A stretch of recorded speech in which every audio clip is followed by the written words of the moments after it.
Welcome everybody to Magic in Mind. My name is Maggie Rose Cunningham and I am your host today. Well, we are going to be looking at why seers are natural leaders, and also why it is that means that seers can step away from leadership. That's one of those conundrums, and it's very important for seers because they are leaders. That's what they are intended to be out there in the world.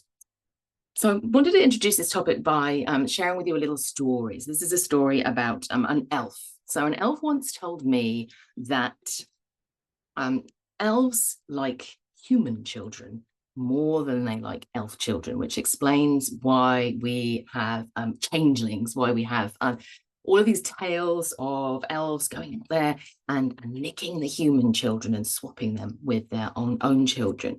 What the elf said to me was that elves find human children fascinating. And they find human children fascinating because they are born awake. They are born being able to do lots of things that elf children aren't able to do. So elf children don't know when they are hungry, and they don't know when they are cold, and they don't instinctively reach out for connection. They don't reach out for that connection. They don't look to engage with their human community as they enter the world. They don't have that infectious laughter. No, someone does something funny and a baby like cackles with laughter and joy. Everybody else does the same. They're not able to gaze into the eyes of their chosen human and see into their soul. And what my elf companion told me on this particular shamanic journey that I went on is that elf children have to be taught all of these things. And I'm not going to lie, the elf was basically like, elf children, they're dull, they're boring. Whereas human children are alive and awake and vital. And this is what the elves love about them. The first part of our magical self to be born into the world is the seer. And the seer is the owner of our survival instinct. That part of you that knows, I'm hungry, something's wrong. And I'm going to cry now. I'm not going to laugh, I'm going to cry. Or I'm happy. I'm in deep connection with my human who I've chosen to be mine. And that makes me happy. And this survival instinct is what ensures that we get fed, that we are warm enough, and that we are valued members of our community that we rely on to support us. That bond. Human babies are masters of creating that bond, of creating that connection. This is the seer's first function. Now, the challenge is that in our society today, there are lots of mechanisms out there that are designed to slowly squash that first seer's function, that first seer's survival function. And this is particularly the case if you have a very, very strong natural instinct as a seer. So let's say that you're saying, I'm hungry, and you're crying. Right? And your human adult is becoming angry by that and saying, we don't eat at this time. We're going to follow the routine. That's my routine that you need to fit into. So you need to squash down your feelings that you're hungry, because otherwise you're going to lose the human connection, which is also important to you. And so the baby learns to squash some of those things. Like, I'm going to eat at the time, or I'm tired right now. This is not we sleep down, or I'm not tired right now. Well, you're going to go to sleep now. And you might want that human connection, but I've been told, his parents have been told these things. This is parents also squashing their own instincts. Leave the baby alone in the room to cry it out. And that is something that human parents have been taught, particularly in Western society, for a long time now, for a long period of time now. And the thing about the seer is, because the seer can feel all of the stuff happening, and they can feel their adult parents' discomfort when when the baby is saying, these are my needs, and is crying and saying, these are my needs, and the adult is saying, no, no, no, this isn't what we're supposed to do. This isn't what the manual says. We have to do something else. Then the very strong little seer child will learn how to shut those instincts down, and to do that in order to maintain connection. So they're following one set of seers info coming in, and they're shutting down other parts of the self. So we come over time, we can become disconnected from our bodies. We can become disconnected from our emotions. We can become disconnected from what we really think out there in the world.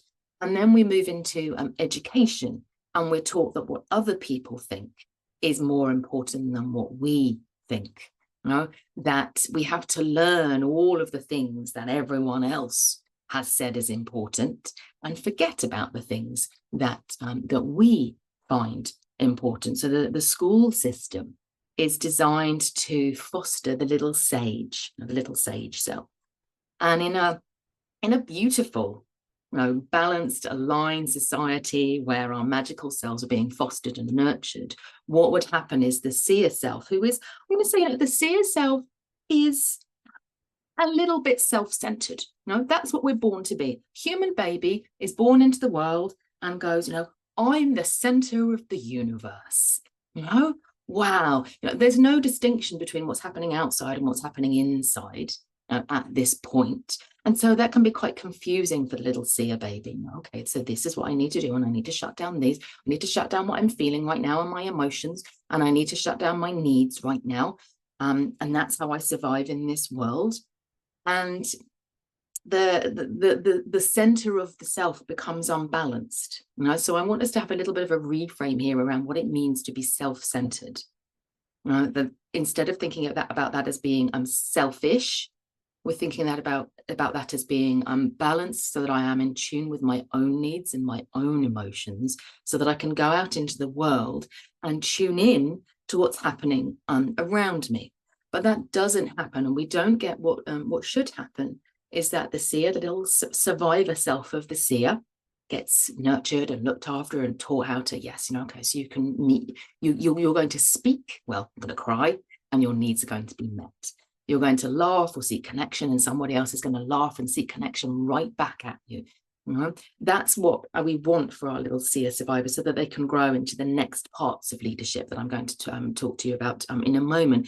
But essentially, at this point, the seer baby is leading their community that they've been born into, in understanding how to meet their own needs. That's what's supposed to happen, but that isn't what happens at the moment in large portions of particularly Western society. We have lots of ways in which we say we have to train our little human babies in how to fit into the world around them, and how to not be self-centered is where we go. And so the seer gets disrupted from the start, and they don't get a chance to then build on the magician, who goes out there and tries to play change. We're going to put everything into my mouth. What else can I do with it? I can build with it. I can do this. I can do that. I can feel with my hands. I can manipulate my environment.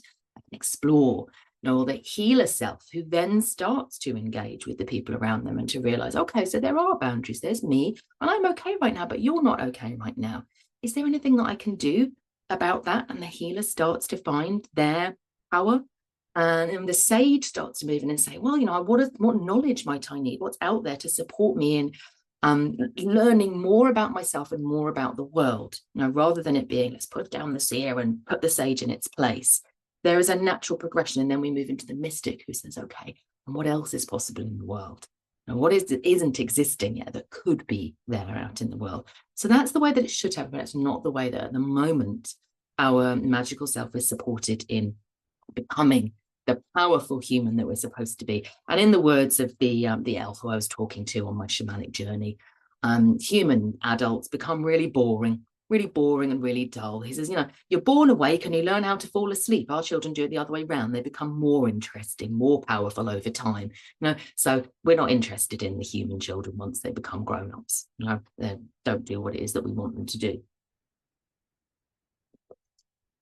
So before I go on, I want to tell a little bit of a description of, for me, what the self of the seer means, because sometimes I think that we can get confused between the distinction between, which is a distinction that I make. I'm not saying it's the absolute truth. The distinction I make between the seer and the mystic. So for me, the seer is on the inside, which is why that self-centeredness in me comes to play. You can imagine this as being, there is such a huge proportion of our bodies are made of water. Water is rippling all the time, receiving all of the time.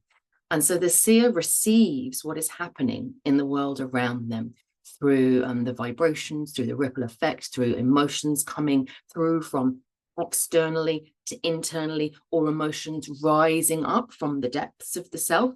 And the seer is exquisitely attuned to them. But all of that receiving is happening inside. So they may be in connection with spirit, which is outside, but the ripples are coming inside, whereas the mystic travels outwards. The mystic goes into other realms, travels out into new possibilities, and then works with the rest of the magical self to bring them back. So I hope that distinction is useful for you. Now, I have found in the world at the moment that, and let me know what your thoughts about this as well, is there are plenty of people in my community who are naturally gifted seers. No, absolutely. But a lot of them have had to learn how to circumvent, like go around all of the blocks that society has taught us to put in place around not connecting fully with our emotions because they might be too big or too strong, not connecting fully with our bodies, just learning to numb with our bodies a little bit, maybe eating food that's not good for us, or not being in movement as much as we are. It might be like sitting very rigidly at our desks and learning how to be controlled by the overexpressed sage a lot. And so we have to find another way of accessing the power of our seer's self. And a lot of us do that through an external tool, particularly visual external tools. So I think that's one of the reasons why tarot is such a popular medium for finding seership skills, and oracle cards are another really good medium. And that's because to a certain extent, and tell me what you think about this, because you could totally disagree with me. I do think that, human beings do tend to be like visually quite dominant anyway. We use our eyes quite a lot, but also in the modern world, we're using our eyes even more. So we spend a lot of time reading off the page to receive information, and a lot of time looking at screens where information is presented to us. The world is presented to us two-dimensionally rather than three-dimensionally. And so those tools that work visually, or maybe have story attached to them as well, or words attached to them, can be quite useful for us in accessing our seer self, because we're given a little bit more support for that. And it's also because it's something that is, we have permission to use. So we can say, okay, here's a tarot card that I'm looking at, like visually, and then I'm still receiving, but I'm receiving where I'm permitted to receive, which is like through the mind, and it's coming down into the rest of the body, but through the mind, which is the realm that we're told that's okay. Less emotions, more mind. It might then not short circuit. What's the word for not short circuiting? So it might take a little track around into the emotions, but we don't have that direct emotional experience. So I wanted to mention that because I think that's important, because it's not that we don't have powerful seership skills available to us. It is simply that I don't think we have the potency of what's available to us, because we are just trained in how to shut so much of this, of what should be available to us, down. That's my personal opinion at this point. So let me know what you think, and I can see for people who are here live in the training that you're saying hello, and absolutely put your comments in. And when we finish the training, I'll go through your comments, and we'll have a little bit of an explore and a play. So do put in any observations or any questions that you've got as we go through. Okay. So let's work on the assumption that for most of us, at least some of our seer self has been diminished or hidden or repressed a little bit by the society or the community in which we have been born, often not intentionally at all. And I think it's worth bearing in mind that this has been happening like generationally for a long period of time. People might not have had televisions, but they had books and reading and all of these things. That's sort of the dominance of the visual, and like very specific permission about what was allowed and what wasn't allowed. That's been going on for quite some time now. in order to create the society that we live in now, which is a productive society in many ways and has achieved huge things in many, many ways. Just to be really, really clear, but there has been a cost. And I think it's time for us to address that cost. So there, I'm going to share with you like 4 areas for me that are important. They're not the only ones, but they're the ones that I thought would be useful to share today in this training, that signify where our seer might have been repressed and how we can start to work with them to sort of let them out a little bit more and to do so safely. So the first one that I wanted to share is one that comes up for me quite a lot, and I get questions about it when I go and work in groups, and someone will come up to me afterwards and they'll say, you know, you've talked a lot about intuition and accessing intuition, and I just can't access my intuition, or even when I can access it, it's wrong. You know, in the moment, I'll think I've got to do this thing and I'll do it, and then it'll be totally wrong. I can feel the anxiety that comes through for people talk about that, and just saying, I don't have any intuition can often come through. So this is what I wanted to say about intuition. Intuition is a leadership skill which we are told when we get up to sort of senior leadership level that we really, really need. You know, you have to access your intuition. You've got all of this experience behind you now. So now it's going to be really easy for you. And it's made on the assumption, I think, that because we're only really allowed to work in the domain of the mind, not so much in the domain of the body or the spirit, it works on the assumption that you've accumulated all of your sage wisdom, you know, over time. And now your job is to process that really, really, really, really, really, really fast. And that's what intuition is. You know? And I think that that is to a certain extent true. But I do not believe that that is the be all and end all of intuition. I don't believe it is suddenly that you've become like a super processing computer over time. All the information has gone in and you've churned it up, and then you've like defragged it and done all of these things, and then you can press the button and then the information will be spat out, and that's what a good leader and an intuitive person is. Just don't believe it. Having worked with an awful lot of people on this front, that is not how the majority of people say, no, that's how I access my intuition, that's how I experience it. But I think people who think that they don't access intuition can think that's what it is. If you have been taught to repress your intuition from a very early age, and we're talking infancy here, aren't we, with all of the things that I've been talking about, then it is going to be incredibly difficult to access intuition at the point of crisis. You know, when everyone's like, what do we do? And you're like, oh, like a rabbit in the spot, headlights type of thing. So you find places where you can allow your seer self to play, and you don't do it in high risk activities to start with. You don't say, my intuition tells me that we should take this huge multi-thousand-pound risk on this new thing. No, that's not how we start with our intuition. We allow our seer to take the journey from infancy through childhood, teenagerhood, all of those things that it wasn't given that opportunity to do. And we can do that through creating spaces like daydreaming in the shower, giving yourself that little bit of extra time. We can do it through doing our divination reading, so using your oracle cards for that purpose. Now, I do think that it gives us a way in. Now, looking for inspiration, go out for a walk in nature. Go, I'm just going to brew this. I really like the time when people say, I'm just brewing. You know, and people think, is there a process to brewing? Is there? There isn't really. Often it's about sort of letting go of all of the things that you think you need to hold on to, and then letting your subconscious mind sort of pop things up. And that's what the brewing happens. And then something will pop up at the top, at the surface, and you go, oh, what does that? What's that mean? Going to like an art gallery that you really love, or a patisserie to get like the pastry that is the most delicious one you can possibly imagine, or going and doing something that you've not done before, but that sounds a bit fun. No, because this is about opening back up. It's permission to play. Permission to play, permission to connect, permission to explore, permission to go, oh, do I enjoy this? And no, I don't enjoy that. All of those things that little baby infant self wasn't allowed to do, we now need to do that. We need to create a space of sacred play for our intuition to start to bubble back up, and to do so in a way that is safe.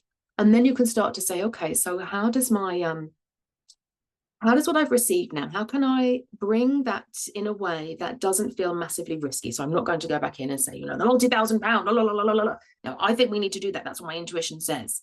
No, we're not ready to lead from a dominant, aggressive leadership position, and we don't need to lead in that way anyway. But we might say, I had an idea. Let's discuss it. That's a form of leadership, isn't it? Saying, I'd like somebody to brainstorm this with me now. How can I use my intuition as a springboard for the next step into something that isn't now, what if I get it wrong? When I get it wrong, is what the mind is going. What if there isn't a wrong? What if there's just exploring the next step? So finding the spaces and then finding, how do I bring this forward in a way that doesn't then land my seer back in seer jail? Get back in your box, if it goes wrong. Because that's not, it doesn't work that way. It doesn't work that way. Intuition is a process. It's a process, and it's an exploration, and it's a trying, and it's a sharing. Okay. So that's one, space for sacred play. Those of you who know me will know I talk about sacred play a lot. It's one of my business values, very important. One of the reasons that we do our rune readings and runic astrology and all of those things are about creating that space of sacred play for the seer and the other parts of the magical self to start to thrive and to come through. Okay. So a repressed seer, as in one who's been squashed for a long period of time, cannot access intuition under pressure. So it's really, really rare that that's possible to happen. Even if you have been doing readings and things like that your whole life, if you have a moment where you're under pressure, it's very, very difficult to do that. Okay. Second piece, a repressed or hidden seer cannot access their own emotions if they are overwhelmed by other people's emotions, or if they've been taught that they need to squash one or two or a little set of their own emotions down. We can't say, well, I'm very happy to experience delight, sorrow. I'm okay with anxiety. That feels okay to me. No one's ever told me that I'm a really bad person for experiencing anxiety. But no fear and no anger, please, because anger makes other people really upset. When I threw my bowl of banana on the floor, said, oh, I don't like this, I don't want it. My body says no. And Mummy was very, very cross with me and said, you bully your banana. Over time, these things, can teach us that, okay, that emotion, my angry emotion, isn't okay. And the same can be true for fear. Fear makes you weak. It means that you're substandard. You can't be a leader and be afraid. So we need to look at two things here. The first is what I call emotional hygiene, and there's lots of techniques that I work with my clients one-to-one and on my Amplify program around emotional hygiene, around saying, okay, in the same way as if you say, I've been about my day and I've got covered in mud and dust and grime and dirt and all of those things, I'm going to have a shower now because I don't feel very good, I'm a bit icky. The same would be true if you've had a really, you've had an emotion heavy day, and it doesn't need to be your emotions. If you are a seer or a healer, you're going to be picking up on other people's emotions. They're going to be moving through your system all of the time. So you're going to want to do cleansing work to release them. And then normally that is done with the body. It's very difficult to think your way out of an emotion. Moving your way out of an emotion is the way to do it. Expressing the emotion. Fine. Again, so much of this is about safe space. It's about safe space. And this is safe space to express the emotion. For me, anger is the one that I was taught. I don't know. I'm just to be clear, my parents are absolutely delightful, wonderful people. This is not that there is no parent bashing going on here whatsoever. This is culture. This is a culture, and it's my own seer, and my very, very sensitive seer self going, oh, my anger makes somebody else uncomfortable. And in our society, we don't have a piece where people say, okay, we had big emotions right then, and that's okay. We don't do that. We sort of move on as quickly as possible. We don't sit down and talk through our emotions after the fact and say, those felt quite big, didn't they? But that's okay. And so for me, I was like, oh, the people don't like it, they don't like it, they don't like it. And you don't learn that just because they don't like it doesn't mean that it's not important to them and that you're allowed and that they want that part of you as well. So whatever it is, so for me, I did a lot of air punching. I still do a lot of air punching, let's be honest. But I spent about a year air punching every single day just to make sure that I was getting out all of those years of anger that was stuck in my body. So you don't want to have emotions stuck in your body that are old. Because if you've got old emotions stuck in your body, you can't feel the new ones coming in. Or even worse, new ones come in and they get a little bit of anger. Someone else is angry and it comes in and it joins all of the rest of the anger that's inside you, like a huge explosion inside you. And you're like, oh, totally paralyzes your ability as a seer to do anything with that whatsoever. So you could have other people's emotions coming in, or you could have, I'm really busy squashing down this emotion over here. And here's the thing, if you're squashing down anger, you can't just squash down one emotion. It doesn't work that way. What you do is you numb everything. You numb absolutely everything. You become unable to feel any emotions in their fullness. And that is shutting down one of the really, really important aspects of the seer as well, that ability to read data coming in this instance, emotions, emotional data coming in. Right? Which is again why we then start to rely more heavily on things that come through the mind or our oracle cards to give us information that we might have been available to us in the moment, which then would have allowed us to act more intuitively, but we can't because we haven't been given permission to do that. Okay. Number 3, you're thinking about, okay, I want to raise my seer up a little bit more. I want to work with this aspect of myself. I know that I've got more to give and more to receive from this delicious part of me that experiences life. A repressed seer can't grow without a supportive community. So you can absolutely say, I've created my safe space where I go and I allow my seer out in this, come out of the box now, and then you're going back in your box. I'm doing my little oracle cards at home, or I'm doing some meditations, and that's wonderful. But you can't grow from there. You can't become the leader that I believe that seers are meant to be without a community who is able to validate what you are experiencing, to say, wow, that's great. That's a wonderful thing that you've had that through. Yeah, have the emotions. That's wonderful. Follow your intuition. You got it wrong, it doesn't matter. How does it feel that you actually trusted yourself for once? Who's there, they've got your back, they're saying, yes, absolutely, you can get it wrong, you can be messy, you can express something in a comment and not do it absolutely perfectly, and everyone's like, that's okay. Try again. That's no problem. Allowing each other to fail, allowing failure, which is something that comes up with the magician as well, but it is important for the seer too, to be able to say, no, we're not going to get it right straight away. If we've had this part of ourselves that we locked away so early on in our lives, they haven't taken the same developmental journey. So we need to be able to be supportive for each other in community. That's why I've created communities like the Hearth Space, why I've created the community of Amplify Your Magic as well. So just ask yourself the question, where are my communities where my seer feels safe to come out and play? And how can I be that space for others as well? And how can I do that more? I'm working on, okay, so you've got this idea. My intuition is that there's something that we need to work through with that, but I would love to do that together. Tell me more. Those sorts of things. And yeah, that was a big emotion. And that's okay. I'm okay with that because I have emotional hygiene techniques that I can go away and use right now, and then I'm going to come back. You haven't damaged me or wounded me or harmed me. You've simply had an emotion. And I have the equipment to deal with that. Wouldn't that be a wonderful place?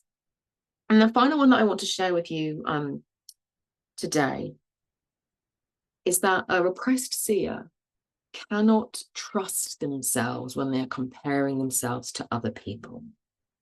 The realm of the seer, probably more than any of the other realms, is so totally individual and unique because it is experienced from the inside. It comes back to that self-centeredness piece. It is centered in the self. So the way that I read the world and experience the world, the way that I see or hear or intuit, or kinesthetically sense, is totally different to the way that any of you do as well. And as long as I'm saying, okay, so the sage tells me that I need to go and learn how to do things and then repeat them and become an expert and be validated by exam by somebody else to prove that I can replicate what somebody else thinks. And, you know, to do that, that's not the realm of the seer. It is totally valid in the realm of the sage. It absolutely is. It is not valid in the realm of the seer. You know? Which is why having support in community is really important, and giving permission for failure is really important, and celebrating each other's successes is really important, because the voyage of the seer is a voyage that's experienced alone. You know? It can be shared with others, and please do, because if you can't share what your seer says, then you can't step into the space of leadership. So trusting yourself and saying, okay, so that person was amazing. They just gave the most amazing reading ever. I'm never going to be able to do that. No, you're not. You're going to be able to do your version of that. And how exciting is that to find out what that is for yourself? So before we close, I wanted to talk a little bit more about leadership. So what I've focused on today has been the primary function of the seer when the child is born into the world is that natural leadership, that instinct to lead by telling others, this is what I need, this is what I feel, this is how I'm experiencing you, leading a depth of connection, which we often lose as we become adults. You know, that ability to hold the gaze that a baby has, we sort of lose that over time. We break the connection because we're like, oh, that's a bit much for me. That's a bit much. To say no, it doesn't need to be that way. And what if we follow the leadership of our young infants and our children coming into the world and say, yeah, you know, I can be myself and I can connect with you deeply. You know, so that's the leadership that the seer starts out with. It's the survival instinct. So that's the first archetype of the seer, is the survivor. But there are three others that I wanted to share with you today, which I go into much more depth in the Amplify program. And the first one is the classic leader. This is what I discovered when I did the Discover Your Magic quiz, and I spoke to quite a few people who came out with the result of like Seer is my primary, it's like my dominant type, dominant path that I'm on. So many were entrepreneurs, working for themselves in their own businesses.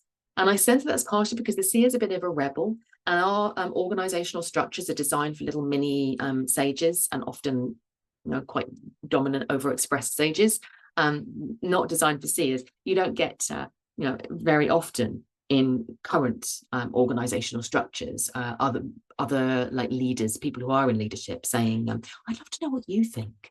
You know, what does your intuition say? You're only allowed to have intuition once you've been in the job for like 30 years, which goes back to the model that I was saying, that it's based on expertise in the mind. It's not based on actually what the whole realm of what intuition is about. It doesn't work on the assumption that everybody has the capacity to have important intuitions on a particular subject. And I have found that people who have really, really strong seers who refuse to get back in the box are just like, I'm just going to go and lead my own company, because then I can apply my intuition, and because they trust their intuition, they do well and they become successful and all of those things. So the classic seer leader is absolutely there and thriving. It's often the people in my view who didn't, who just were just like, sorry, I just can't let it go.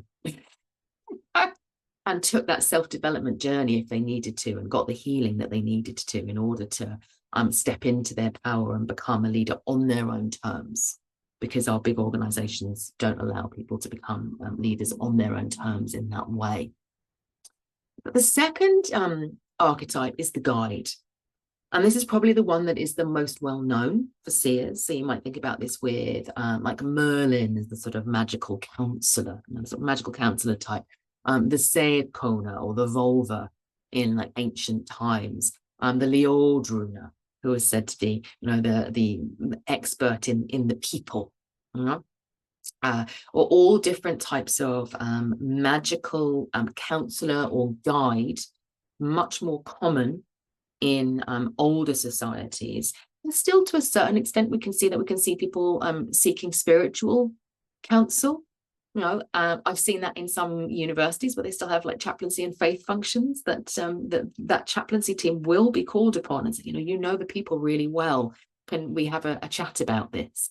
So it's still there to a certain extent, but not as strongly, and certainly more tied to religion rather than spirituality, I would say at this point.